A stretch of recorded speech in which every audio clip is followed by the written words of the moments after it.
Bonjour à tous et à toutes. Je suis très heureuse de vous retrouver pour cette conférence nouvelle sur les échanges Orient-Occident. C'est la suite des conférences précédentes sur la porcelaine et sur les peintres jésuites. Donc, nous avons vu que grâce au développement d'un commerce qui se mondialise et à l'intermédiation avisée des jésuites, l'Europe du XVIIIe siècle connaît un extraordinaire engouement pour la Chine et les objets importés de Chine. En particulier, bien sûr, la porcelaine. Le cas de la porcelaine est exemplaire, nous l'avons vu. Et c'est de cette façon que les relations entre l'Europe et la Chine ont évolué. Les objets chinois, transformés, adaptés au goût européen, imités, copiés, deviennent bientôt une inépuisable source d'inspiration pour les décorateurs. Mais peu à peu, cependant, les objets importés vont faire place à des objets qu'on appelle des chinoiseries. Alors de quoi s'agit-il? Il ne s'agit même plus d'objets imités ou copiés, mais d'objets de fantaisie, des produits fantasques, gracieux, imaginés par des décorateurs, des créateurs en plein rêve de Chine.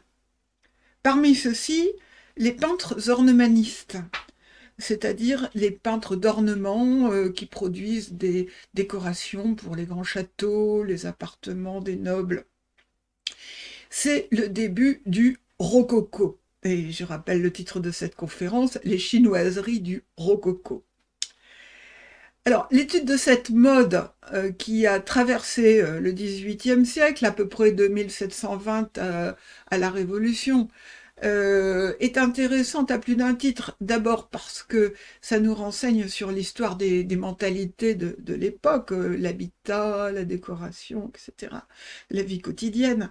Mais aussi parce qu'on va découvrir les réseaux de créateurs hein, qui sont aussi bien des architectes que des peintres et des sculpteurs. Il y a des réseaux extraordinaires qui vont se développer, pas seulement d'ailleurs dans le monde de l'ornement, mais aussi dans celui de la gravure, comme nous allons le voir.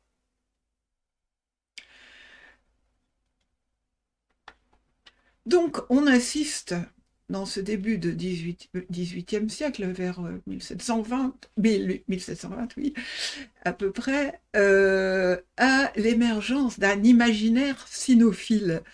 C'est-à-dire les gens vont avoir un extraordinaire engouement pour la Chine, tout le monde parle de la Chine, on met la Chine un petit peu partout dans les habitations, dans les publications, même en philosophie. Alors, j'ai choisi ici une image caricaturale de Hogarth qui a été commandée par une dame outrée de la mode qui se développe comme ça et qui a commandé à Hogarth cette caricature. Vous voyez deux personnages habillés de manière assez ridicule, notamment le monsieur avec sa mouche et puis sa tresse chinoise enroulée avec un gros nœud son manchon, enfin, sont des personnages ridicules. Et les deux s'extasient devant un ensemble tasse sous tasse en porcelaine de Chine. La porcelaine fait l'objet de toutes les convoitises. Donc, si le rôle de la porcelaine est aussi important, c'est aussi elle a servi la porcelaine de Chine de modèle à des objets en porcelaine occidentale. J'ai choisi comme tableau introductif ce tableau qui est exposé au Musée des Arts Décoratifs. C'est un tableau anonyme, c'est pas un tableau extraordinaire en soi. Il y a même des erreurs de perspective dans la manière dont il est composé. Mais il est intéressant dans notre sujet. Si vous voulez, vous avez une étagère rouge posée de travers sur un meuble de lac, un lac. On utilise le terme un lac pour désigner un meuble laqué. Et cette étagère est remplie d'objets chinois, pour la plupart, avec des ajouts en métal qui sont vraisemblablement européens. Objets chinois ou objets imités d'objets chinois, on ne sait plus. Voilà. Oh, vous avez un singe, un perroquet et deux perroquets même, des animaux imitateurs Donc il est probable qu'il y ait un mélange d'objets occidentaux et chinois. Et vous avez au premier plan aussi une théière en grès. Vous avez quelque chose qui est assez bizarre, cette espèce de peau d'étain en déséquilibre à l'avant-plan. Bon, qu'est-ce que c'est que ce tableau? Alors, c'est vraisemblablement un tableau qui figurait dans la boutique d'un marchand mercier.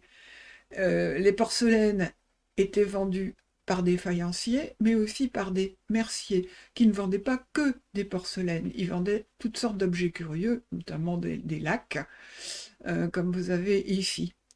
Vous voyez aussi sur cette étagère qu'il y a une grande diversité d'objets, et vous avez des personnages, des statuettes, qu'on appelle pagodes. Le terme pagode n'est plus utilisé dans ce sens-là aujourd'hui, mais à l'époque, ça pouvait désigner aussi une statuette humaine. Et des magots. Magots, en l'occurrence, des personnages ventripotents, rieurs. En fait, il s'agit du dieu porte-bonheur du panthéon bouddhiste Otei, qui est très répandu en Chine et donc qui a été importé comme le reste.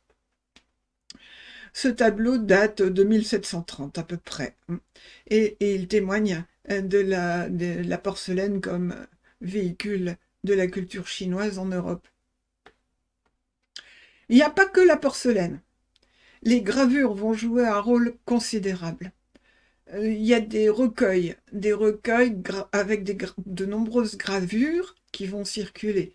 Ils sont souvent édités en Hollande, et c'est le cas de cet ouvrage ici, l'ambassade des Provinces-Unies vers l'empereur de Chine et de Tartarie.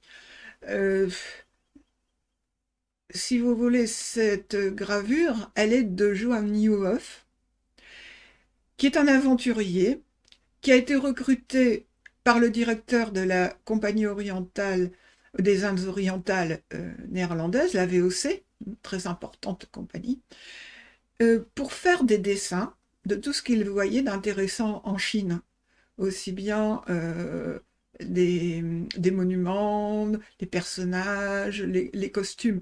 Ici, vous avez le dessin de l'empereur lui-même. Pourtant, là, en l'occurrence, les Hollandais ne l'ont pas vraiment rencontré. Et ils avaient été admis à Pékin pour déposer un tribut, mais ils ont été très très mal reçus. On les a autorisés à revenir rapporter un cadeau tous les 8 ans, ce qui était quand même très espacé.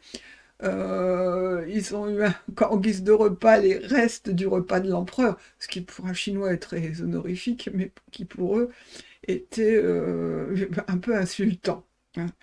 Donc voilà des gravures de l'ouvrage de Nieuhoff. Ce qui les caractérise, c'est un extrême souci d'observation et une extrême précision, y compris dans les dessins des étoffes. Mais Nieuhoff, en fait, a vécu à la fin du XVIIe siècle. Donc, c'est un des premiers recueils de gravures qui ont circulé. Sa particularité, ils étaient édités en même temps dans toute l'Europe, donc dans plusieurs langues. Il y avait à la fois le compte-rendu du voyage des ambassadeurs et les images. Cette façon de procéder visait à éviter les contrefaçons qui ne manquaient pas ensuite de se produire. Alors, le bouquin de Nieuhoff est quelque chose de très précis, de très bien observé, de très réaliste, avec des images de la Chine qui sont très exactes. Et à côté de ça, vous avez des ouvrages comme celui d'Athanasius Kircher, qui est un père jésuite allemand, qui a édité une China Illustrata. Il n'est jamais allé en Chine, il a utilisé les comptes rendus de voyage de ses confrères jésuites, et d'autre part, il a inventé pas mal de choses. Donc j'ai choisi cette image parce qu'elle me semble caractéristique, hein. Le combat entre un dragon et un tigre dans une montagne du Khamsi, c'est au centre de la Chine, qui s'est paru aussi à la fin du XVIIe siècle. Mais vous voyez que là, on est dans la fantaisie la plus totale. Le tigre ressemble pas à un tigre et le dragon, ma foi, il n'existe pas. Donc là, il y avait un problème. Mais les lecteurs, si j'ose dire, n'y regardaient pas de trop près. L'essentiel, c'était d'avoir quelque chose d'extraordinaire, de stimulant, d'amusant, et donc le livre a eu beaucoup de succès. Vous voyez d'un côté des ouvrages qui peuvent être très exacts, de l'autre des ouvrages reposant en partie sur l'imaginaire. Donc il y a une sorte d'imaginaire de la Chine qui va se développer à travers les porcelaines, on l'a vu, mais aussi les gravures. J'ai essayé de résumer par ce tableau la manière dont circulaient les gravures. Vous avez des intermédiaires de première main. Les intermédiaires de première main, ce sont les marchands qui sont allés en Chine, qui ramenaient des catalogues, qui ramenaient des objets, dont les porcelaines sur lesquelles il y avait des images. Et vous avez les jésuites. Je vous rappelle que les jésuites apprenaient la gravure dans leur formation de manière à pouvoir rendre compte en Europe de leur travail. Donc il y a des éditions illustrées, des gravures des jésuites.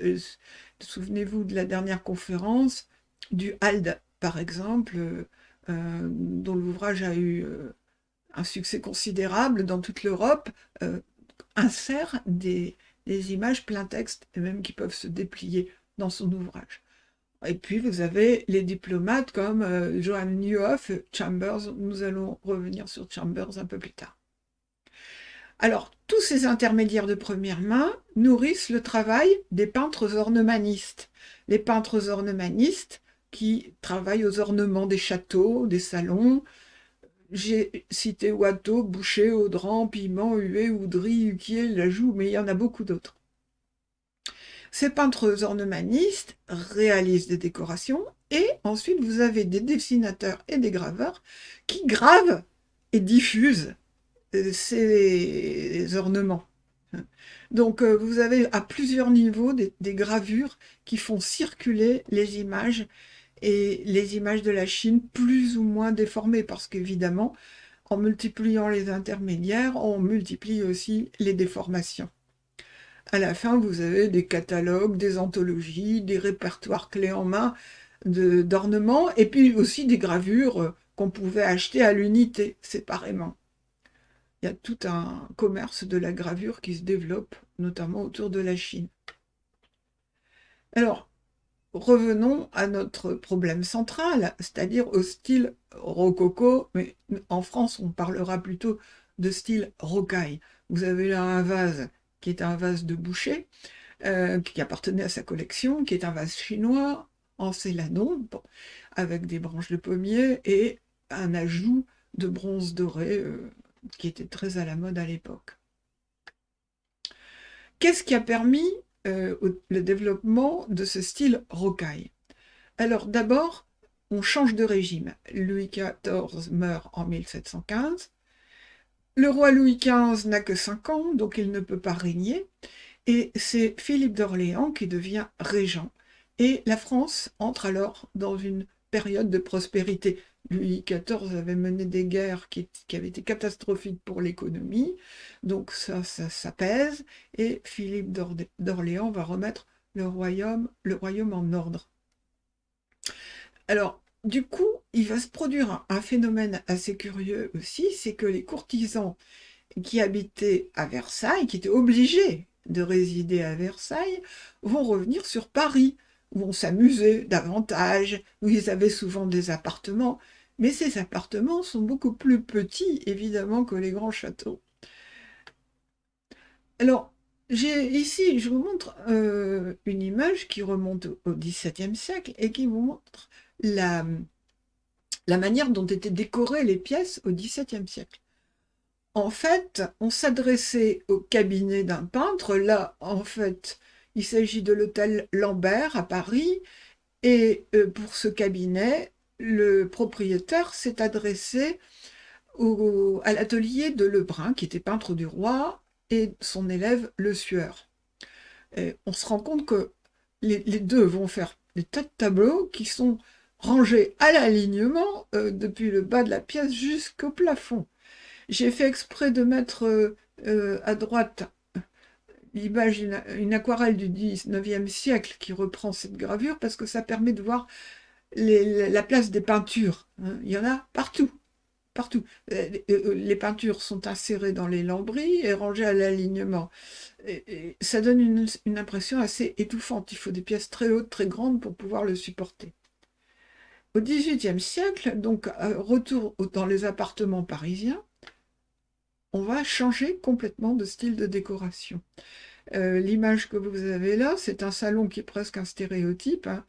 Il a été importé de France aux États-Unis. On ne sait pas exactement sa provenance parisienne, mais il a été reconstitué donc au musée Paul Getty comme typique du salon parisien du XVIIIe siècle.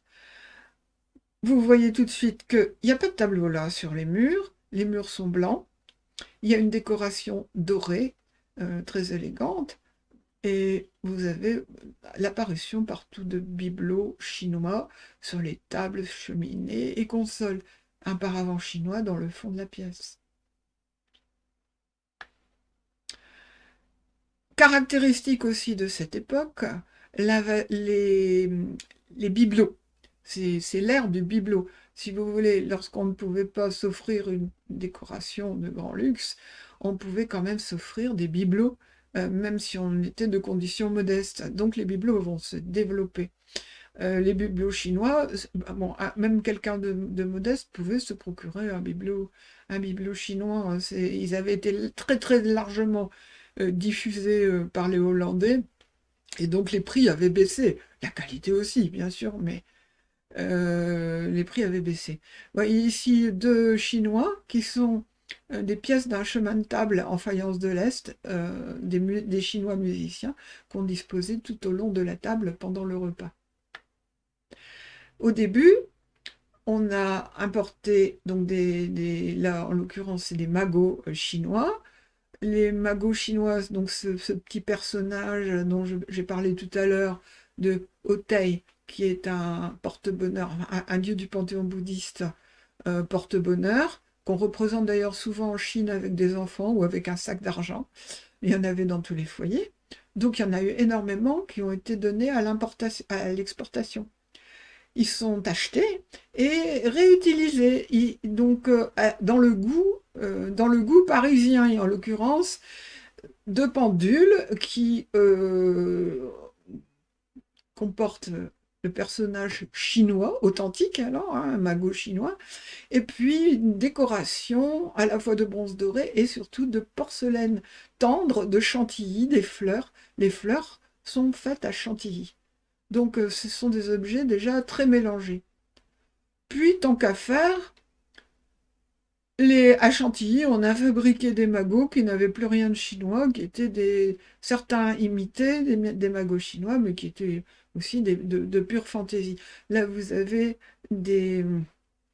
comment dire, des pots pourris, hein, qui permettaient de parfumer les pièces. On mettait des pétales de fleurs dans les boules. Bon, mais c'est de la porcelaine tendre, c'est-à-dire c'est encore une porcelaine très fragile, hein. Alors, le fin du fin, c'était d'avoir des magots à tête et à main branlantes. Donc, les commandes ont afflué dans ce sens. Au début, il y a eu quelques essais. Les Chinois avaient l'habitude déjà de faire des personnages dont on pouvait bouger la tête et les mains, hein. Mais là, c'est monté carrément sur ressort, si bien qu'on peut faire bouger la tête et la tête bouge pendant un moment. Donc les gens s'amusaient avec ces personnages. Il paraît même que Madame du Châtelet, qui était la maîtresse de Voltaire, et mathématicienne éminente, elle les collectionnait, elle devait en avoir plusieurs dizaines, hein, 70, je pense. Et elle s'amusait quand ses amis venaient à faire bouger les têtes. Et la grande plaisanterie, c'était de dire: «Ah mon Dieu, qu'il est laid, on dirait votre mari!» Paraît-il, hein. Donc, voilà. Donc les gens collectionnaient ces magots là, là, ce sont pas des magots, on dirait plutôt pagodes, mais magot, c'est réservé à Auteuil, hein. Amusant, voilà un tableau de Boucher représentant sa jeune femme, Marie-Jeanne Buzeau. Et le tableau date de 1743, à la pleine période chinoise de Boucher. Et puis, donc Marie-Jeanne Buzeau était une artiste, hein, une graveuse elle-même, elle est très, très jolie femme. Elle a d'abord servi de modèle à Boucher, et elle était beaucoup plus jeune que lui. Ce qui est assez amusant, c'est l'arrière-plan de ce tableau. Vous avez une étagère, et sur cette étagère, vous avez un petit magot, mais qui regarde en direction de la dame. Et quand on le regarde de beaucoup plus près, on se rend compte que c'est un tout petit format, hein, donc c'est vraiment petit. Et vous avez le magot en question, il a la tête de Boucher. Boucher s'est représenté lui-même en train de regarder en direction de sa femme, comme s'il la surveillait. Et vous avez un billet à côté de la statuette du magot, sur lequel il est écrit Boucher. Il a signé en quelque sorte sur ce petit bout de papier qui se trouve sur l'étagère à côté du magot. Donc pour récapituler, en France on utilise plutôt le terme style rocaille. Rocaille parce que ça s'inspire de la nature, des rochers, des formes de coquillages, des enroulements de coquillages, des jardins. Bon, style rocaille. Des plantes aussi, des feuilles d'acanthe, des différentes plantes. Et puis, le terme rococo, en fait, aurait été une sorte de mot-valise entre rocaille et barocco. Barocco, c'est le mot portugais pour désigner le baroque, mais aussi les perles irrégulières. Et ce serait un élève de David qui aurait, par plaisanterie, dit «Oh, ça, c'est du rococo», et c'est méprisant, si vous voulez, parce que l'école de David, on revient au classicisme gréco-romain, c'est une forme ironique. Le terme a été très péjoratif jusqu'à la fin du 19e siècle, où il a été utilisé comme un nom de style en histoire de l'art. Et non plus, il a perdu sa valeur péjorative à ce moment-là. Mais en France, on parlera toujours plutôt de style rocaille. Vous avez à droite un ornement de boucher, ça devait être sur une porte, hein, vraisemblablement, qui est en pur style rocaille, avec beaucoup d'enroulements, de spirales. Alors, ce style rocaille n'est pas sorti de rien. Il reprend l'héritage du grotesque. Alors, qu'est-ce que c'est que le grotesque? Ça remonte au XVIe siècle. La villa Auréa de Néron était ensevelie dans le sol, puis quelqu'un est tombé dans un puits et s'y est retrouvé et a pu constater qu'il y avait des peintures extraordinaires. Le peintre Raphaël est descendu dans cette villa Auréa. C'est pour ça qu'on dit grotesque, parce qu'on y descendait comme dans une grotte. Il a reproduit les dessins qu'il a vus. Vous voyez, des dessins très légers, avec des formes, des candélabres, des petites scènes mythologiques, des animaux fabuleux, des guirlandes, des enroulements. Voilà, c'est extrêmement varié et en même temps, il n'y a pas de logique, c'est purement décoratif. Et le tout sur un fond très clair et c'est très léger. Il y a des guirlandes de fleurs. Raphaël s'en est inspiré, il était ornemaniste aussi dans son temps, hein, et il a décoré avec ce type de peinture des pièces du Vatican, notamment la Loggetta du cardinal Bibbiena. Et puis, donc, ce style grotesque va être repris dans la décoration du XVIIIe siècle. Vous avez à gauche, donc, un détail peint par Raphaël.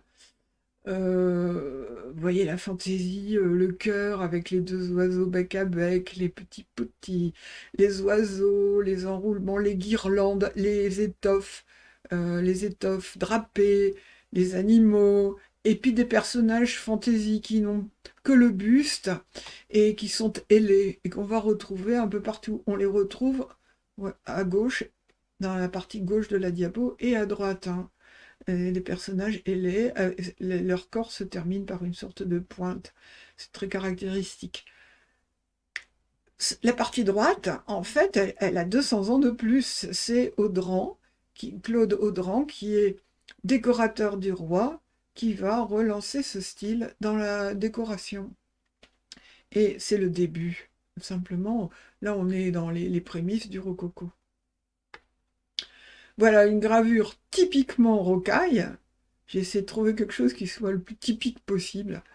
Vous avez la nature, le jardin très important. Deux personnages en plein flirt qui ressemblent à des personnages de fête galante, avec beaucoup d'enfants aussi, gracieux, discutants, tous les âges de la vie, hein, des petits aux plus grands. Et puis un personnage mythologique dont on ne sait pas s'il est vrai ou s'il est sculpté. Un rêveur au bord de l'eau, l'eau qui s'écoule, la fontaine, c'est aussi quelque chose d'important. Et vous voyez dans les branches de l'arbre toujours ces personnages qui n'ont qu'un buste, puis des enroulements qui sont à la fois artificiels, ça renvoie à la pierre, ça renvoie aussi au végétal. Voilà, là c'est pur style rococo. Alors, c'est à ce moment-là qu'on va introduire dans l'art grotesque et ce goût pour les enroulements du rococo, les personnages chinois. Donc vous avez là une gravure très typique de Jean-Baptiste Piment, qui est tirée d'un recueil de cahiers euh, à, euh, à usage des dessinateurs et des peintres. Autrement dit, c'était des modèles à reproduire. J'ai mis au-dessus une paire de... euh, comment dire? Ce sont des pots pourris, en fait, chinois, représentant des phénix. On va retrouver des phénix un peu partout chez Piment. Vous en voyez à gauche dans sa gravure. Et puis vous avez des éléments chinois multiples, des personnages. Il y a un funambule qui se balade sur une chaîne de clochettes, hein, typiquement chinoise, sous un drapé qui est inspiré, lui, du grotesque. Vous avez des petits édifices chinois, vous avez un pont chinois, vous avez un mascaron dans le bas, une sorte de masque décoratif, et qui, cette fois, a un chapeau chinoisant. Vous avez des parasols entrecroisés. Voilà, un mélange absolument hétéroclite où les éléments sont à plat, en quelque sorte, il n'y a pas de relief, pas de recherche de perspective, par exemple, mais une très très grande fantaisie et beaucoup de finesse. Il y a des formes d'humour et d'ironie, d'ailleurs, dans ces personnages qui viennent de nulle part, qui ne vont nulle part. Voilà, ça c'est très très caractéristique des chinoiseries du rococo. Si on devait retenir une figure pour caractériser ce style, c'est l'arabesque. Vous voyez ici toujours Jean-Baptiste Piment, des arabesques avec une dame chinoise dans un bateau, et la figure la plus emblématique, c'est le dragon. Dragon chinois qui est un dragon de l'eau et non pas dragon du feu, comme dans notre mythologie, qui va servir partout dans la décoration.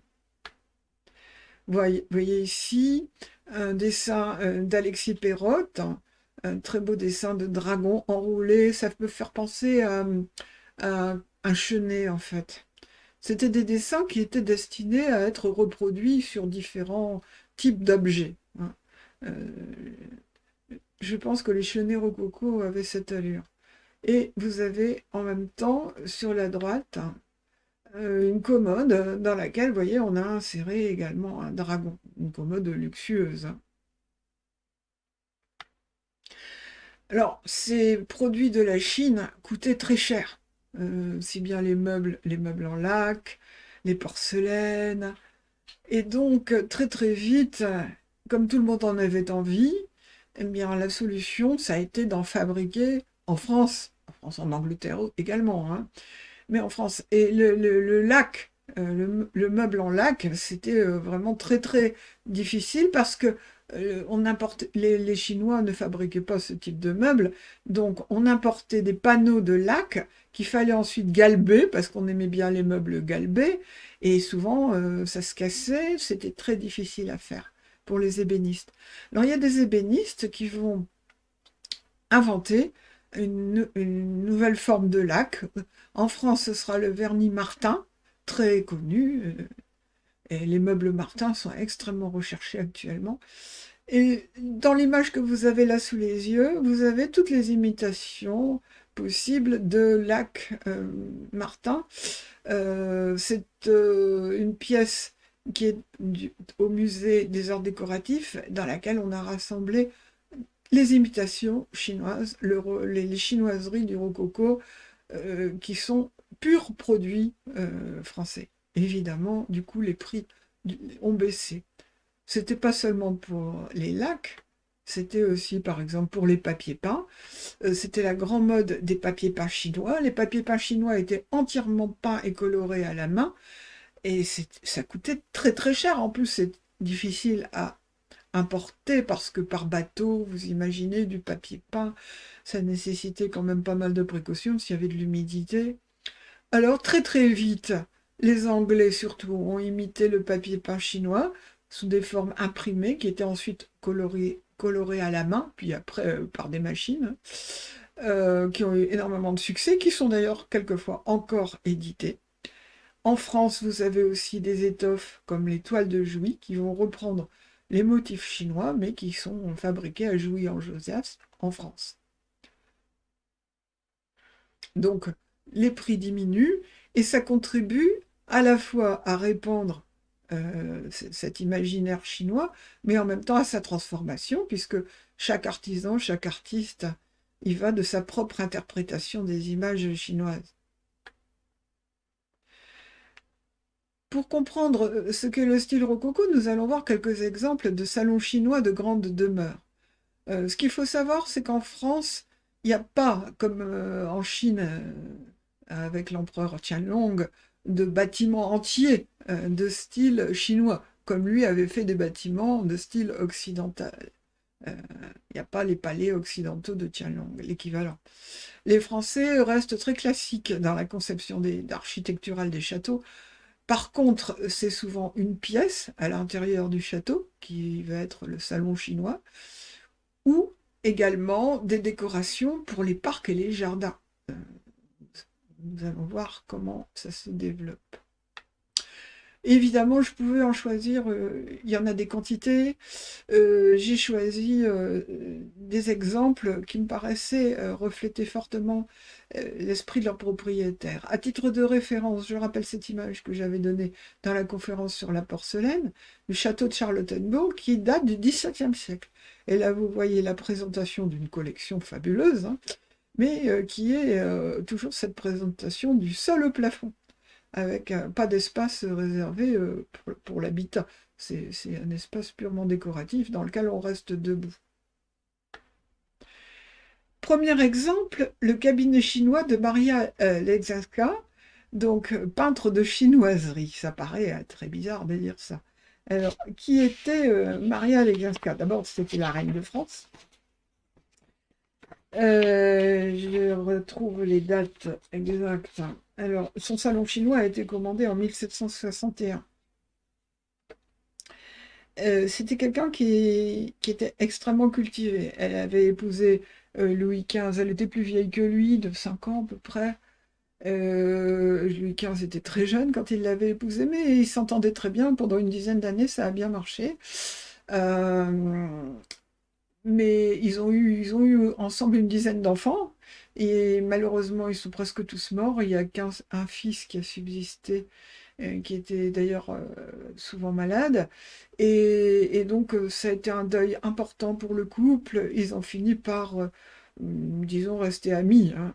Maria Legzewska disait, paraît-il, toujours couché, toujours accouché, ce qui donne un peu une idée de l'ambiance.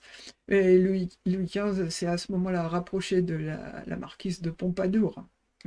Et Maria Legzewska avait toujours sa cour, donc elle avait ce qu'elle appelait son laboratoire, c'était sa pièce à elle, en quelque sorte, dans laquelle elle donnait audience, elle recevait ses amis, et elle avait envie, pour cette pièce, d'avoir un salon chinois. Alors, c'était quelqu'un d'extrêmement cultivé, qui était musicienne, peintre. Dans son laboratoire, elle avait même une petite imprimerie sur laquelle elle imprimait des prières ou des maximes pour ses amis, parce qu'elle était très pieuse. Donc, elle soutenait ardemment les jésuites et leur entreprise, et elle vouait une dévotion particulière à François Xavier, à Saint François Xavier. Et comme elle était peintre, elle se disait peintre, elle aimait le dessin, le pastel. Elle s'est fait aider par Oudry, qui était nommé peintre de la reine, et 4 autres peintres pour faire 8 panneaux, en fait, qui servaient à décorer son salon. Alors, le problème, c'est que ces panneaux ont été montés, donc ce sont des grands panneaux, hein, celui de droite, là, fait 2,79 m sur 1,67 m. Ce sont quand même des grands panneaux. Il y en avait 8, et il y en a 2 qui sont plus étroits. On ne sait pas pourquoi. On imagine qu'ils devaient être de chaque côté d'une glace. Mais comme ça a été démonté, on n'en est pas certain. Regardons plus en détail ces panneaux. Donc la reine a été aidée par les 4 peintres en question. Mais elle a mis la main à la pâte. Elle a surtout donné les idées de départ. Elle a vraisemblablement joué un grand rôle dans la composition. Elle savait exactement ce qu'elle avait envie de voir sur ces tableaux. Et elle les appelait ses teinturiers, ce qui peut paraître un peu bizarre actuellement, mais à l'époque, enfin, il devait lui préparer ses couleurs, ce qui devait être assez difficile. Alors, le problème, c'est qu'il y a des panneaux qui ont été redécoupés. Quand la reine est morte, elle avait légué les toiles de son salon chinois à son amie, la comtesse de Noailles, qui les a réinsérées dans son château de Mouchy. Malheureusement, ça ne tenait pas exactement, donc les toiles ont été redécoupées. Et ensuite, elles ont été déposées, conservées mais négligées. Et c'est que récemment qu'elles sont réapparues et le château de Versailles les a rachetées. Donc je suppose qu'on pourra les voir sous peu. J'étais très contente parce que j'ai réussi à trouver la source de ce panneau qui vraisemblablement était un dessus de porte. C'est une gravure de Nieuwhof, qui est une rue de Nankin. Et on se rend compte qu'en fait, il y a une documentation précise dans ce salon chinois. Bon, les personnages ne sont pas ceux de la gravure, mais ils ont sans doute été empruntés à d'autres sources. Nous allons y revenir. Voilà, un panneau que j'ai agrandi l'édifice à droite pour qu'on voit un peu mieux. Il y a des personnages chinois qui sont en train de jouer à un jeu à plusieurs. Et à l'avant, vous avez des serviteurs qui savent faire et un couple qui discute. Nous allons y voir d'un peu plus près. Voilà. En fait, cet édifice, eh bien, on se rend compte que la reine a utilisé une gravure de Chambers, William Chambers. C'est un architecte très renommé qui était allé en Chine et qui avait fait un recueil de dessins extrêmement précis. Hein, c'est un architecte écossais. Et gravé sur les originaux dessinés à la Chine. C'est-à-dire qu'il a fait les dessins en Chine, sur place, aussi exacts que possible, et il les a fait graver à son retour. Vous voyez que l'édifice a été repris tel quel dans la peinture. Mais pas seulement. Vous voyez ici les personnages à l'avant-plan. Eh bien, on retrouve également ces personnages chez Chambers. J'ai pas cherché systématiquement parce que j'avais pas l'ouvrage de Chambers sous les yeux, mais j'ai pu retrouver quand même ces images. Et puis vous avez ici aussi, très curieux, un serviteur qui est en train d'emballer sans doute du thé, et c'est inspiré en fait d'un album chinois. Nous allons le voir après. Ici, la reine tenait absolument à ce que dans un des panneaux figure le dialogue entre un père jésuite et un mandarin. Donc, c'est ce qui est figuré ici. Et il y a beaucoup d'ajouts de végétation. Voilà, l'album chinois dont la reine s'est inspirée, donc ce qui prouvait qu'elle avait des sources variées et des sources de haute qualité. Ce qu'il y a d'amusant, c'est de voir à quel point Donc, la composition est inspirée de l'album chinois. C'est un album sur la fabrication du thé. Mais il y a une transformation. Les personnages sont maintenant tous des personnages féminins. Et leurs traits ne sont plus sinisés. Il y a une occidentalisation des personnages qui est ici flagrante. Les tabliers, par exemple, qui n'existent pas du tout la culture chinoise. Deuxième exemple de salon assez extraordinaire, c'est le salon des porcelaines à Schönbrunn. Schönbrunn, c'est le palais de Marie-Thérèse d'Autriche, impératrice d'Autriche, enfin qui a épousé un empereur d'Autriche, mais c'est elle qui gouvernait en fait, hein. Bon, je passe l'arrière-plan historique, sinon on n'en sortira pas. Et ce salon a été dessiné par Pillemand. Vous allez me dire, mais c'est bizarre, il y a des cadres, hein, alors que normalement, il n'y a pas de tableau, il n'y a pas de cadre. Nous allons revenir dessus. Vous voyez, Piment a inventé un système vertical de guirlandes de fleurs et de fruits, tout en haut des ombrelles chinoises rattachées par deux, et l'ensemble est en bleu et blanc pour rappeler les porcelaines de Chine que collectionnait Marie-Thérèse, qui avait les collections chinoisantes extraordinaires, porcelaine, lac, soierie, enfin. Et donc, dans ce salon, elle exposait les pièces de porcelaine qu'elle préférait bleues et blanches. C'est pour ça que tout le salon est bleu et blanc, assorti aux porcelaines. Et en fait, voilà une autre vue de ce salon euh, qui a été récemment restauré, avec quelques petits problèmes de jaunissement des décorations auxquelles on n'ose pas toucher parce qu'on n'a pas trouvé le système de restauration le meilleur. Marie-Thérèse d'Autriche a eu 16 enfants avec son mari François III, Franz Stéphane, c'était son petit nom. Et c'était un couple qui s'entendait à merveille. Elle a utilisé d'ailleurs beaucoup de ses filles pour régner sur l'Europe à sa façon, si j'ose dire, en dirigeant ses filles. Voilà, le salon en question, eh bien, il a été fait par François III avec ses enfants. Et tous les enfants ont dessiné. Ils ont dessiné sous forme de la vie bleu et blanc, hein, en reproduisant des gravures de Boucher. Donc ce sont des gravures de Boucher reprises par les enfants de la reine. Et ce salon, c'était le salon de l'intimité.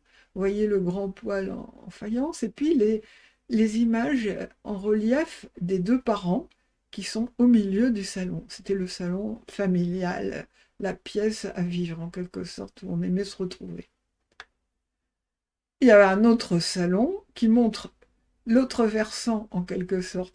Il y a d'un côté ce qu'on aime, l'aspect affectif, et puis l'aspect monstration, démonstration de puissance et de richesse.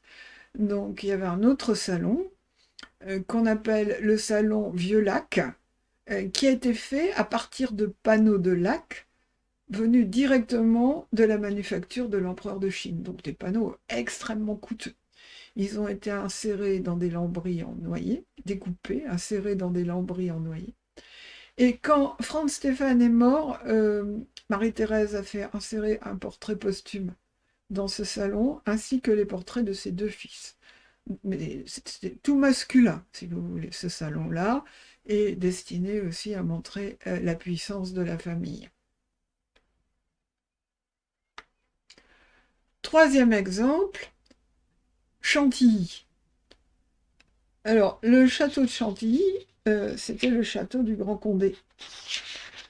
Donc, un personnage très puissant dans le royaume.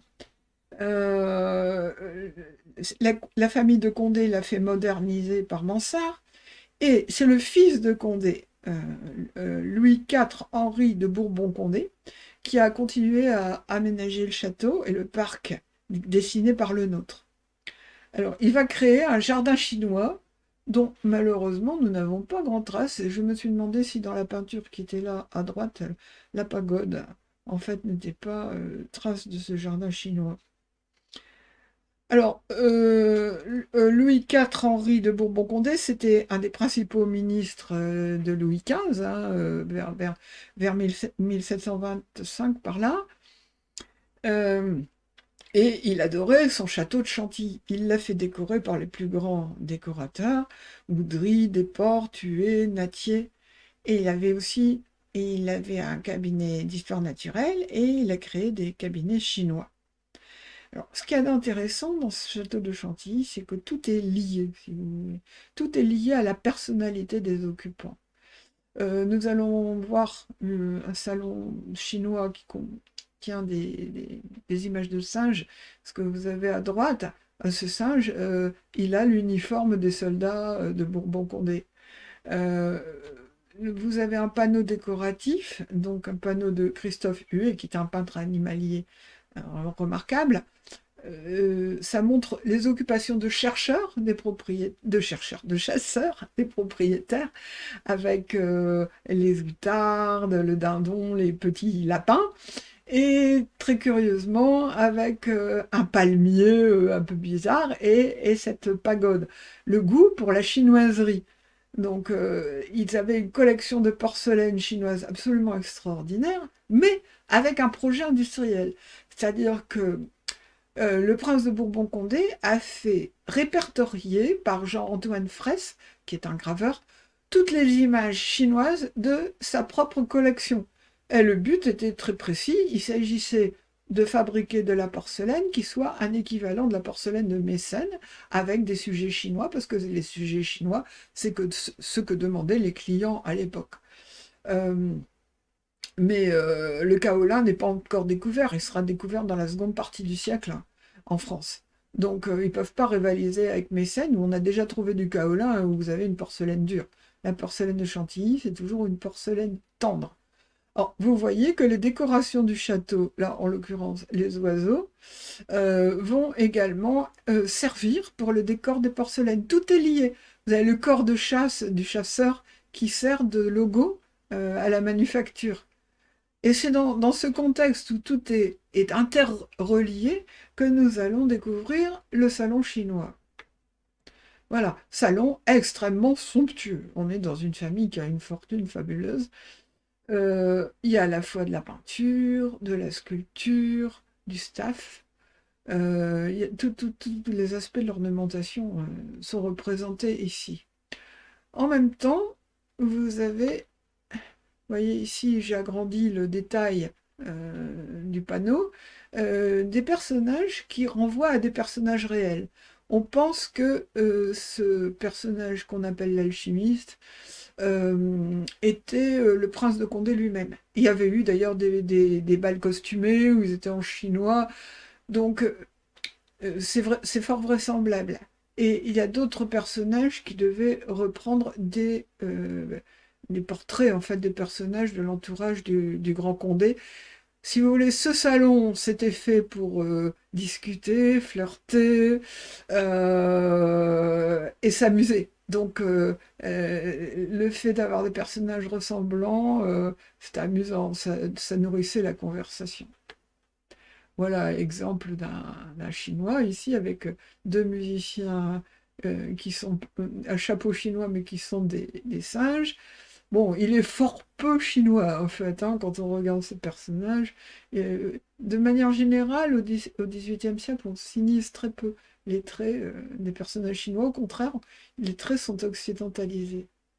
Oh, c'est tout léger avec de la plume, des balancelles. Le singe sert aussi de symbole pour représenter les peintres. Bon, ça, c'est pas nouveau. La singerie en peinture existe déjà depuis Téniers au XVIIe siècle. Souvent, les peintres se représentent en singe parce qu'ils imitent. Ils imitent la nature, comme le singe imite, si vous voulez. Vous avez un singe peintre avec un graveur derrière. Tout en haut, c'est toujours Christophe Huet. Et là, il s'est représenté deux fois en peintre. On voit ses instruments. Mais il y a une dimension ironique, amusante et ironique dans ces peintures. Alors, j'ai gardé ce personnage aussi.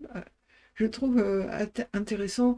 Il s'agit d'une déesse chinoise, qu'une coiffure bizarre et des éventails comment dire, des écrans, on ne sait pas trop ce que c'est, et deux singes qui ont des encensoirs en main et qui l'adorent.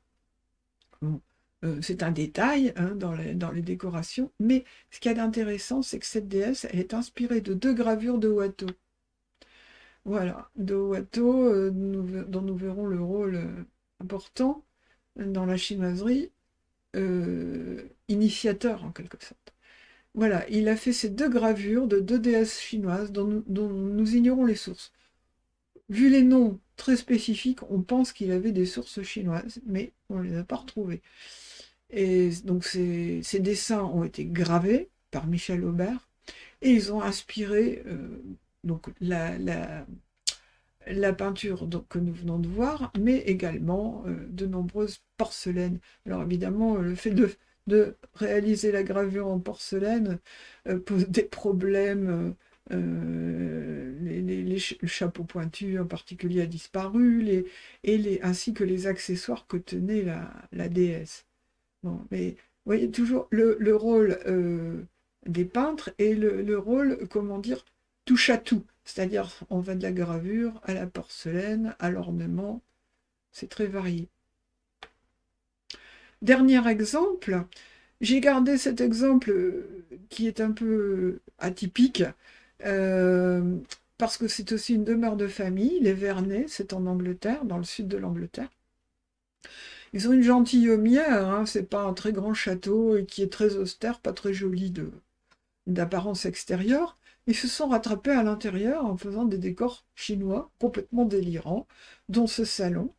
Ils ont fait appel au meilleur sculpteur d'Angleterre sur bois, Luke Lightfoot, et ils ont fait un salon rococo dont la particularité qu'il n'y a pas de peinture, c'est uniquement sculpté.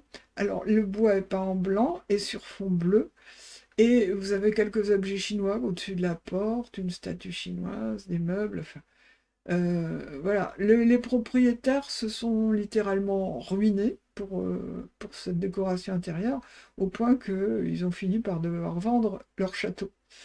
Vous avez à droite un détail du salon chinois, la famille chinoise prenant le thé, qui nous rappelle singulièrement la famille anglaise prenant le thé. Le thé étant quand même le produit qui a été le plus importé par les Anglais.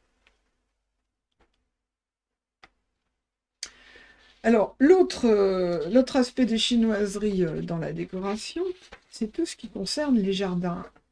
Alors, dans les jardins, les Anglais, comment dire, ont été beaucoup plus loin que les Français. Ils ont beaucoup lu et diffusé la lettre de Jean-Denis Attiret sur la description du jardin de Tianlong. Ça a beaucoup influencé les concepteurs de jardins. Il y a eu des jardins entiers qui étaient faits dans cet esprit-là. C'est pas vraiment le cas en France, où en général on gardait un coin du parc pour faire un petit jardin chinois. Euh, Dans ces jardins, il y avait comment dire, des éléments qu'on appelle des fabriques, des espèces de pavillons. Le mot fabrique ne veut pas dire un endroit où on fabrique des objets, comme actuellement, mais un endroit qui est fabriqué par opposition à un endroit naturel. Donc, c'est des espèces de pavillons, oui, les fabriques. Et puis des pagodes, au sens où nous l'entendons actuellement, c'est-à-dire des espèces de tours avec étages superposés. Vous avez en haut un dragon qui a été récemment refait dans une restauration et collé sur les toits, il y en a toute une série hein, bien sûr, sur les toits de la pagode de Kew, en Angleterre, dans la banlieue de Londres. Donc là voilà des dessins de Niehoff dont on s'est inspiré. Un temple, il manque un mur pour qu'on puisse voir l'intérieur, et vous avez une pagode, donc c'est ça qui va servir de modèle.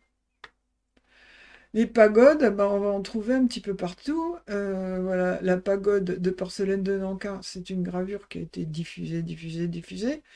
Et du coup, on va retrouver des pagodes dans certains jardins. Alors, la pagode de Kew, elle est immense, au point que les, elle a 50 mètres hein, de haut. Les londoniens de l'époque qui la voyaient pensaient qu'elle allait s'écrouler parce qu'ils ne voyaient pas trop l'intérêt de faire ce type de superposition. La pagode de Kew, malheureusement, elle a servi de cible aux Alliés pendant la dernière guerre. Et bon, on n'y attachait aucune importance. Et puis après, on s'est rendu compte que c'était intéressant. On l'a restaurée à grands frais. Sur la photo que vous avez là, on voit pas encore les dragons. Ils n'ont pas encore été posés. C'est très récent. Et puis, en France, ben, vous avez encore la pagode de Chanteloup. Bon, on voit que les Occidentaux n'ont pas du tout compris le sens spirituel de la pagode chinoise, qui est normalement à 7 étages, ou en tout cas un nombre impair d'étages, et qui symbolise la montée vers le ciel. C'était juste un élément décoratif pour les jardins, et c'est tout. De même, les fabriques, il y en a eu de toutes sortes, souvent elles n'ont pas subsisté parce que bon, le goût a changé, que c'était des matériaux souvent qui n'étaient pas très robustes. Donc, comme par exemple ici, le pavillon du château de Rohan à Saverne, la fabrique a été détruite, mais il y en a une qui a été restaurée avec le toit ondulé, les pointes décoratives. Là, c'est à Drottningholm en Suède. Une qui est très intéressante, c'est celle-ci. C'est le trèfle de Stanislas Leszczynski. Stanislas Leszczynski, c'est le père de Maria Leszczynska, dont nous avons parlé tout à l'heure. Il était roi de Pologne, il avait été déchu, et s'était réfugié en France. Comme sa fille était mariée à Louis XV, et il a eu un statut privilégié. Louis XV lui a donné un château en viager à Lunéville et une confortable pension. Il était très heureux dans son château. C'était un homme qui s'est fait apprécier de son entourage. Comme il n'avait pas énormément d'argent, il n'a rien fait dans le château, mais par contre, il a aménagé son parc et donc il y avait un coin chinois avec cette fabrique qui est en forme de trèfle, ce qui signifie qu'à l'intérieur, tout était en arrondi. La fabrique, on la mettait dans un coin du parc où on avait une vue privilégiée. Là, il l'avait mis au bord de pièces d'eau. Alors, cette fabrique de Lunéville, elle a été démolie. Elle n'était pas non plus en très bons matériaux, mais elle était très connue à l'époque. Et elle a été reproduite notamment par Frédéric II, le Grand, à Berlin, dans son palais de Sans Souci. Il s'est inspiré complètement de cette forme de trèfle de Stanislas, en plus luxueux. On se rend compte, les dorures, le personnage de Magot sur le toit, c'est entouré de statues dorées grandeur réelle. Vous avez des colonnes qui ne sont plus des colonnes corinthiennes, mais des palmiers. Le toit ondulé, avec des décorations même sur le toit lui-même, doré et blanche. Voilà une autre vue. On s'approche de l'entrée. Vous voyez les personnages qui sont en grandeur nature, au pied des palmiers. En voilà qui boivent le thé. Cette maison, on l'appelle le palais des thés. Et nous allons pénétrer à l'intérieur. L'intérieur est très intéressant. Vous avez un mur qui est tout blanc, très clair, sur lequel sont accrochées des consoles supportant des porcelaines chinoises. Et il y a une bande qui est peinte en trompe-l'œil. Tout est en arrondi, hein, puisque c'est en forme de trèfle. Vous avez tout en haut une bande avec des personnages chinois. Il y a également un singe, des perroquets, plusieurs singes d'ailleurs, des perroquets. Et oui, les étoffes tendues sur les rambardes qui doivent donner l'impression de relief, c'est du trompe-l'œil. Les personnages sont grandeur réelle, et en plus, on a l'impression qu'ils regardent le spectateur. Donc, il y a un magot aussi, un singe avec des lunettes. Non, on pense qu'il devait symboliser quelqu'un, mais on n'est pas certain. Donc. Voilà. Donc, quand on rentrait dans la pièce, on avait l'impression d'être regardé en haut. Il y a les singes, les perroquets, etc. On avait l'œil attiré vers le haut. Et puis, en fait, il fallait répandre tout ça dans le public au sens le plus large. Donc il y a eu des tas d'adaptations marchandes, de stéréotypes. Là, le personnage, c'est un personnage de comédie. On s'aperçoit qu'il est bizarrement chinois parce qu'il a aussi de l'arlequin. Bon, là, on commence à donner dans le délire, on s'éloigne de plus en plus des modèles chinois authentiques. Il y a une famille assez intéressante, celle de William Halfpenny et de son fils, qui se disait architecte et charpentier. En fait, lui, son truc dans la vie, ça a été de proposer des bâtiments chinois, alors et gothiques, hein, ce qui vous donne une idée de sa culture chinoise, Chinese and Gothic Architecture, et il les proposait clé en main, c'est-à-dire que lui-même pouvait les réaliser si on voulait, voilà, tout en bois, donc pas cher, et il proposait ça dans les châteaux pour agrémenter les jardins. Donc, vous voyez, ça se répand. Et ici, il y a un pont qu'il avait fait pour un noble lors des Deerhurst, et ce pont avait été détruit, il vient d'être, il n'y a pas très très longtemps, d'être reconstruit par le National Trust. Euh, donc, euh, on commence à retrouver l'intérêt de ce personnage. Après avoir fait un tour des salons chinois et des parcs qui pouvaient exister en Europe, un tour très rapide, hein, parce qu'en fait, il y en a des quantités, nous allons essayer de regarder qui étaient les peintres ornementalistes. Je ne peux pas être exhaustive, pas possible, hein, il y en a trop. Et j'ai essayé de centrer sur ceux dont vous connaissiez les noms et qui peuvent surprendre. Donc, Antoine Watteau, vous voyez ici à nouveau la déesse que nous avons vue tout à l'heure, mais dans un autre groupe de porcelaine. Autant dire que sa gravure a été réutilisée de nombreuses fois. Alors, pourquoi je mets ici une décoration de Claude Audran? Alors, il faut revenir un petit peu sur l'histoire de Watteau quand il était tout jeune, qui venait de Valenciennes. Il s'est rendu à Paris, et à Paris, il avait du mal à vivre, hein, parce qu'il n'avait pas d'argent. Donc, il a cherché à se faire employer. Euh, et donc, il a d'abord été embauché par Gillot, qui était un peintre, dessinateur, graveur, décorateur. Et c'est Gillot qui lui a appris le métier, mais il n'est pas resté longtemps chez Gillot parce qu'ils ne s'entendaient pas. Donc il a quitté Gillot et il a été recruté par Audran. Audran, c'est un personnage considérable. Il était décorateur de la famille royale et c'est lui dont nous avons déjà vu un exemple qui a réutilisé les codes du style grotesque. Donc il a embauché Watteau et là, Watteau s'est fait la main, si j'ose dire, sur les ornements à la façon d'Audran. Un peu à la fois, il s'est spécialisé, lui, dans les scènes insérées, dans les décors.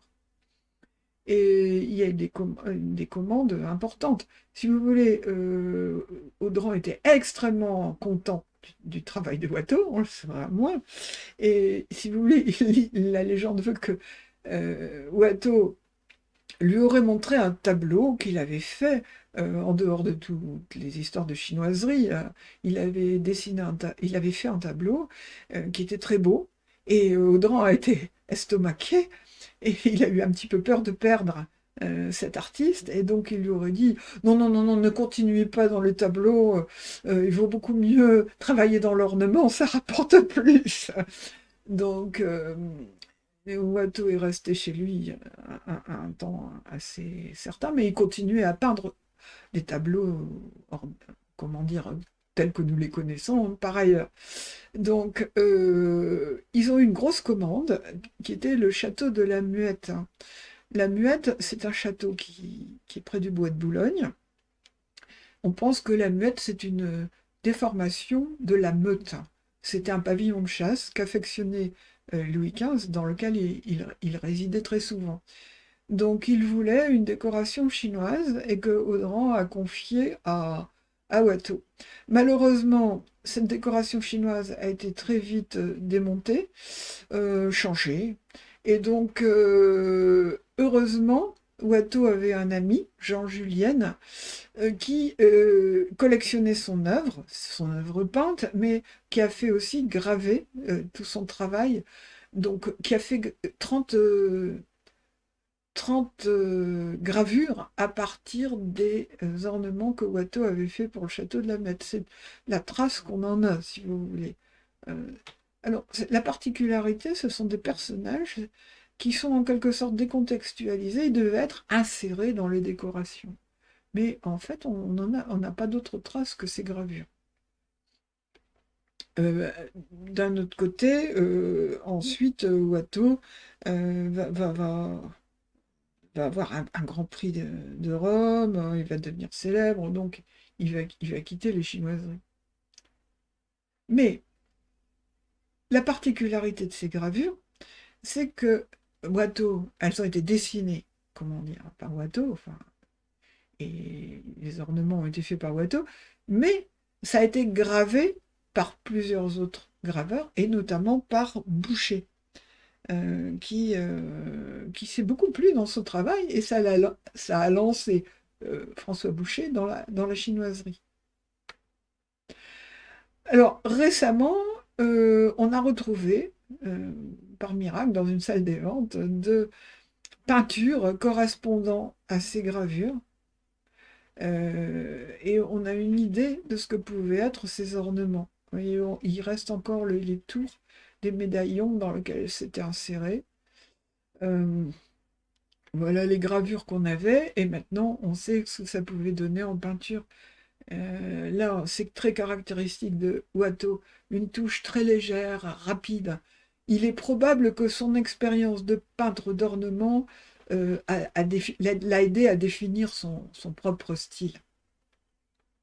On pense que ces gravures ont été faites, enfin ces peintures ont été faites d'après une documentation chinoise, mais on n'en a pas la certitude ni la trace. Alors, deuxième ornemaniste qui est très intéressant, nous avons déjà vu plusieurs de ses œuvres, c'est Pillement. Vous voyez ici une arabesque avec deux phénix en grande conversation, monsieur, madame. Jean-Baptiste Pillement, alors c'est un Lyonnais, extrêmement travailleur, qui avait une formation très complète de peintre, de dessinateur. Et donc, il a fait une série de voyages dans toute l'Europe, euh, Espagne, Portugal, Angleterre, Autriche, Pologne.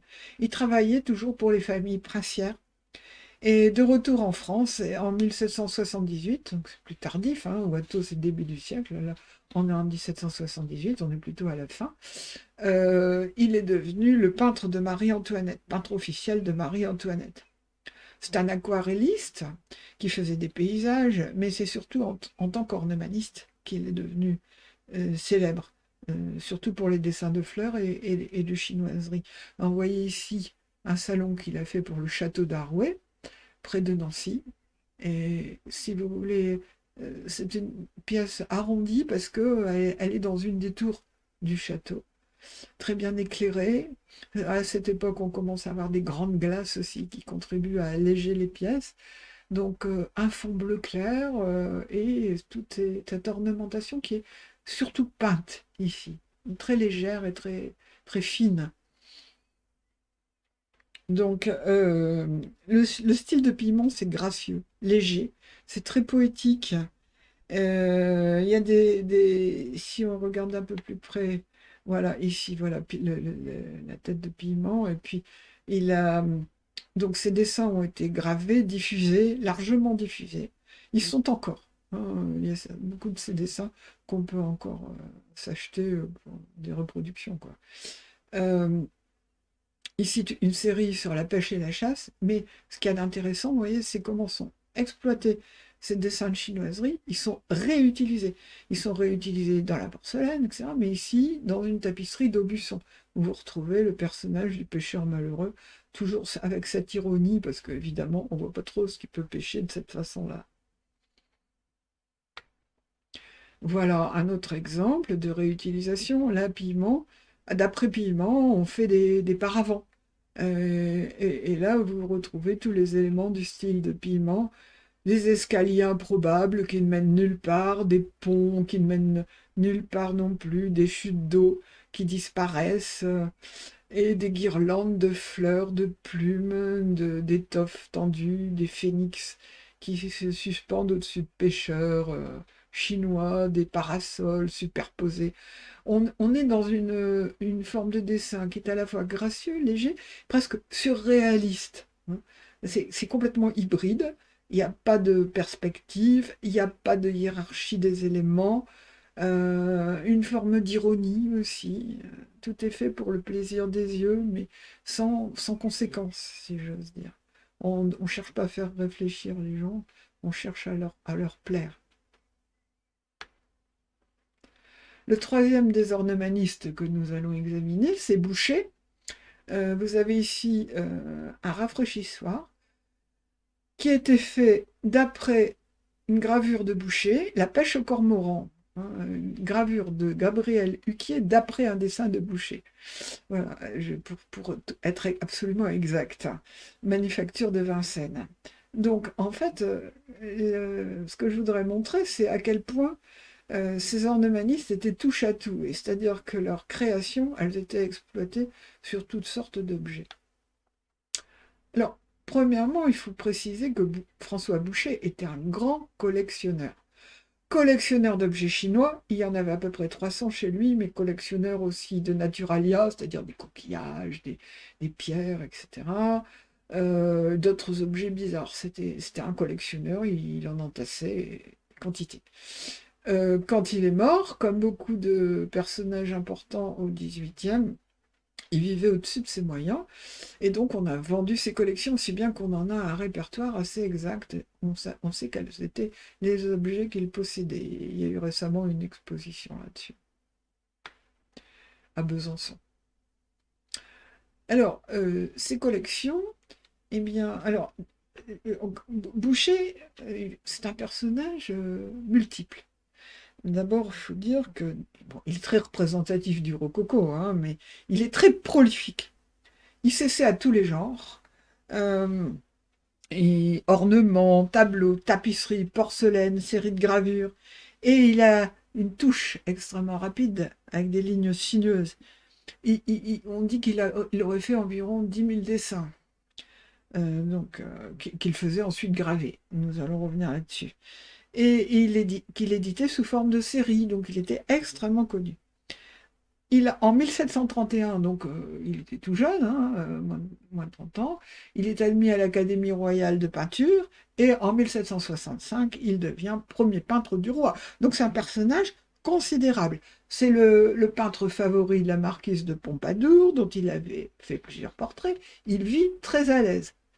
Et à côté de ça, il a toute une série de relations dans le milieu parisien, dans le milieu des merciers en particulier. Et il y en a un que vous connaissez sans aucun doute, c'est Gersaint. Tout le monde connaît d'Antoine Watteau l'enseigne de Gersaint. Pourquoi Antoine Watteau? Parce que c'était aussi un ami de Gersaint. Donc le tableau de Watteau date de 1720, hein, et représente des élégants, des femmes en robe superbe, en train de se regarder dans un miroir à droite, sans doute pour essayer des bijoux, regarder des tableaux, des glaces. Ça a l'air d'être une boutique très élégante. En fait, il n'y a que ça. C'est tout petit. C'est une boutique qui est sur le pont Notre-Dame. Il n'y a pas de place et il y a ça et une petite arrière-boutique. Par contre, Gersaint a un rôle considérable de coordinateur entre les peintres, et c'était un marchand mercier, autrement dit, il vendait de tout. La carte publicitaire que vous avez à gauche a été dessinée par Boucher. qui a d'ailleurs représenté Gersaint sous forme d'un magot tout en haut, et qui tient une pagode à la main. Vous avez un amas en dessous de porcelaine, de personnages chinois, de toutes sortes. Enfin, c'est un peu brocante, quoi, hein.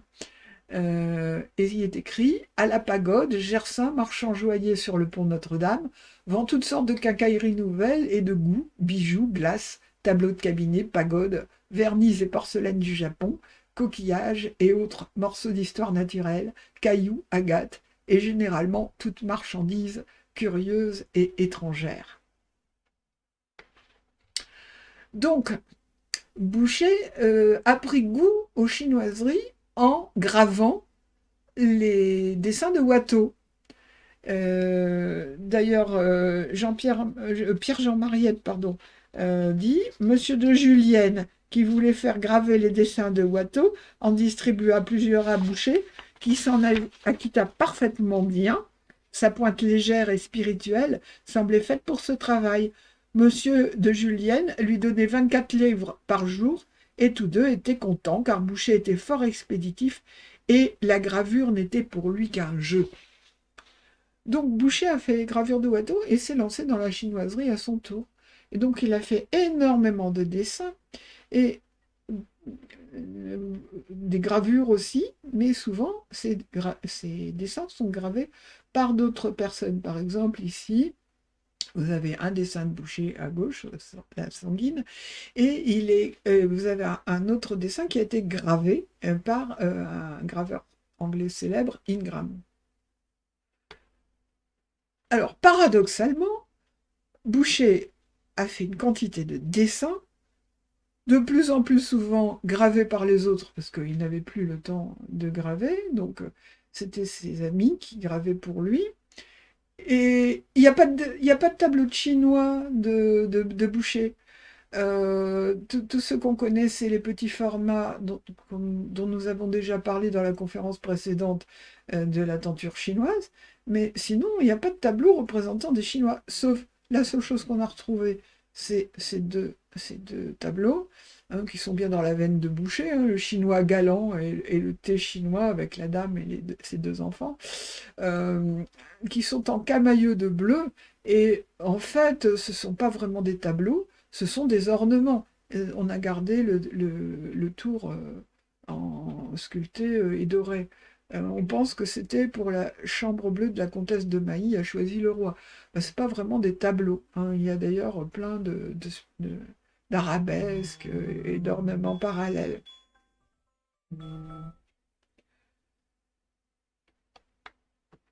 Alors, comment ça se fait? Eh bien, en fait, Boucher avait un ami qui s'appelle Gabriel Huquier, qui avait lui aussi une boutique là, dans le quartier latin à Paris. Et Gabriel, c'était une toute petite boutique, hein, mais qui était extrêmement connue parce que Huquier, d'une part, c'était un graveur important. Nous avons vu sa gravure de dragon tout à l'heure. Euh, et et d'autre part, il était, comment dire, il avait un sens aigu des affaires. Vous voyez l'œuvre de Boucher là, qui figure dans sa boutique. Et donc, il demandait aux peintres qu'il connaissait de faire des dessins qu'il faisait graver. Quelquefois, il leur demandait de les graver eux-mêmes, hein. Par exemple, Jeanne Buzot a gravé pas mal de dessins de son mari, Boucher. Et ensuite, il faisait des séries, c'est-à-dire il les assemblait. Alors, on pouvait faire, par exemple, une série thématique sur les figures chinoises, et puis on pouvait faire une série thématique sur des portraits d'enfants. On faisait des séries thématiques, des espèces de recueils qu'on vendait dans toute l'Europe. Donc, Boucher, il n'en était pas à ça près, puisque financièrement, bon, ça rapportait.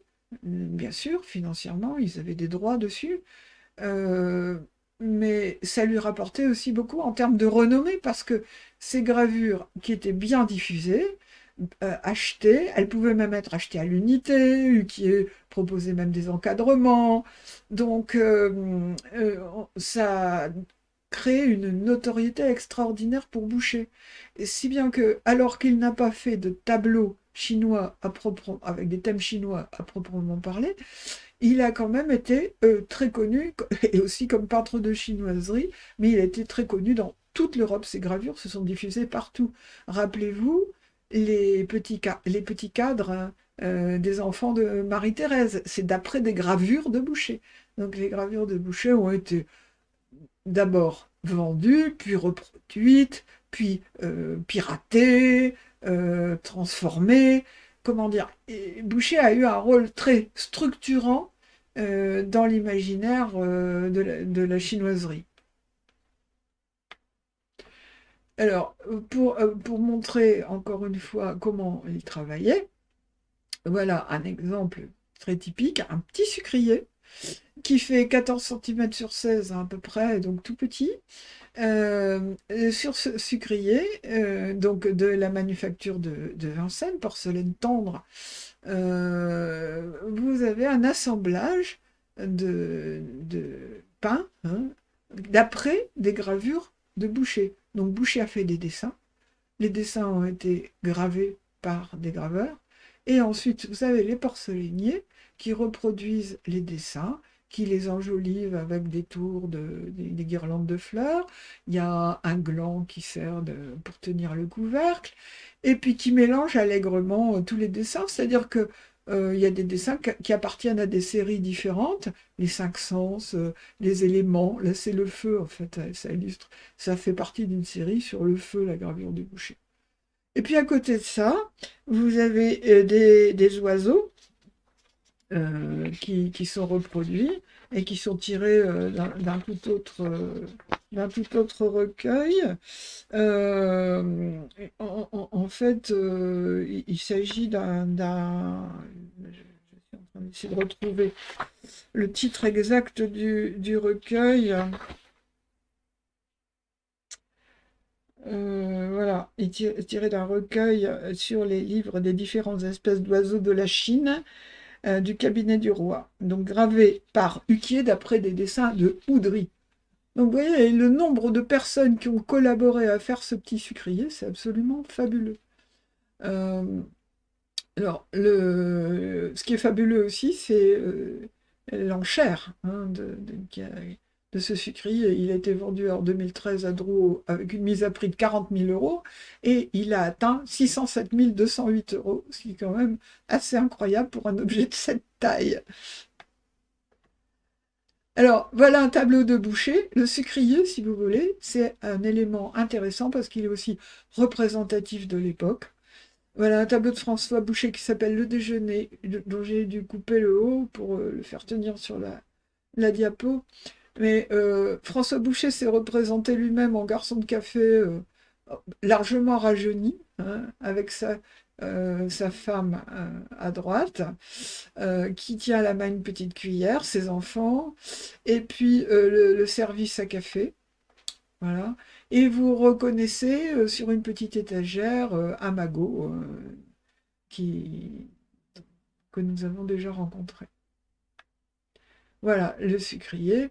Le sucre commence à se répandre à l'époque. On écrase les pains de sucre, on les réduit en poudre, et ensuite on sert le sucre avec une cuillère. C'est le café, le thé, le chocolat deviennent les boissons à la mode. On ne les connaissait pas avant. Alors, l'autre réalisation de Boucher, dont nous avons déjà parlé lors des précédentes conférences, je ne vais pas revenir sur le détail, ce sont les tentures chinoises. Alors, Boucher a fait une série de tableaux commandés par Oudry pour faire des tapisseries de Beauvais. Alors, ce qu'il y a de remarquable aussi, c'est que Boucher, qui a fait énormément de dessins, hein, ne faisait pas de dessin préparatoire pour ses tableaux, en fait. Quand il peignait, il avait le pinceau très facile, très fluide, et il peignait directement, pas de dessin préparatoire. Donc on n'a pas de dessin correspondant à ces tentures chinoises. Mais par contre, ce qu'il y a d'intéressant, c'est que vous trouvez dans ces tableaux les objets chinois de la collection de Boucher. Vases, écrans, parasols. Il réutilisait dans ses tableaux les objets qu'il collectionnait. Ces tableaux de très petit format, donc 40 sur 60 à peu près, vont être très agrandis, retournés, pour donner lieu à la tapisserie de Beauvais, où il y a toute une série donc, de tapisseries, en soie, avec des colorants extrêmement intéressants. Enfin. Mais vous voyez que l'image se transforme. Les tapisseries elles-mêmes seront gravées, et ainsi de suite. Autrement dit, les images circulent, changent de format, passent du gravé au peint, du peint au tissé. Et donc, l'imaginaire de la Chine circule avec quand même des images qui sont quand même très très éloignées de la Chine. On a été étonné que cette série de tapisseries ait autant plu à l'empereur Tianlong qui a construit quand on lui a offert une série de ces tapisseries de Beauvais, il a fait construire un palais rien que pour les exposer. Mais ça paraît bizarre parce qu'on se demande comment des Chinois peuvent se reconnaître dans ces tapisseries. Que devient tout cela au XIXe siècle? Eh bien, déjà, la Révolution va apporter une atteinte fatale au rococo. On va revenir au classicisme, aux lignes droites de l'architecture gréco-romaine. C'est l'école de David qui domine, donc à la fin du siècle. Puis après sous Napoléon, on ne parle plus de rococo, on s'en moque. Et puis, au XIXe siècle, ça perdure, ça revient régulièrement, sous Napoléon III en particulier. Voilà une image qui date de Napoléon III. Mais vous voyez que on n'a plus importation chinoise, mais chinoiserie, éventail, écran, objets en lac, porcelaine de Sèvres et de Saxe.